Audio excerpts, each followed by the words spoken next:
Treatment తీసుకున్నారు కదా, ఎలా ఉంది ట్రీట్మెంట్, ఎలా జరిగింది మాట్లాడి సలహాలు కూడా ఇవ్వచ్చు.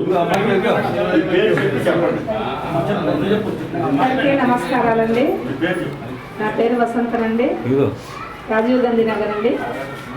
నాకు మాత్రం 80% తగ్గిపోయిందండి. ఇంకొక కాలు నొప్పి మాత్రం ఉంది. ఇంకా బాడీలో పార్ట్స్ అన్నీ పర్వాలేదు, పెయిన్స్.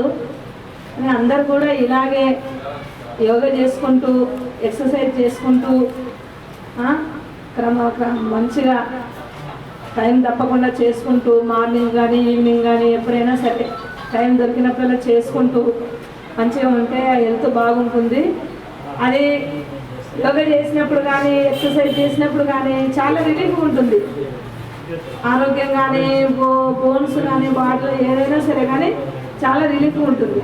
అట్లనే కంటిన్యూగా చేసినాం అనుకోండి, మన పెయిన్స్ మొత్తం, మన నొప్పులు మొత్తం తగ్గేంత వరకు మనం కంటిన్యూగా చేస్తే మనకు అసలు డాక్టర్ అవసరం ఉండదు.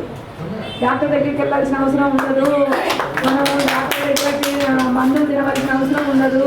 ఈ మందులు తిని అన్ని సైడ్ ఎఫెక్ట్స్ వస్తున్నాయి. ఈ డాక్టర్లు ఇచ్చే మందుల వల్ల అన్ని సైడ్ ఎఫెక్ట్స్ వస్తున్నాయి. రాత్రి ఒక టాబ్లెట్ వేసుకున్నా తగ్గిపోయింది, మళ్ళీ ఇప్పుడు వస్తున్నాయి నొప్పులు. అలాగే అందరు కూడా ఇదే పఠించితే చాలా మంచిది. ఈ పెట్టిన వాళ్ళకి ఎవరికో కానీ చాలా ధన్యవాదాలు చెప్పాలి. చాలా ధన్యవాదాలు చెప్పాలి.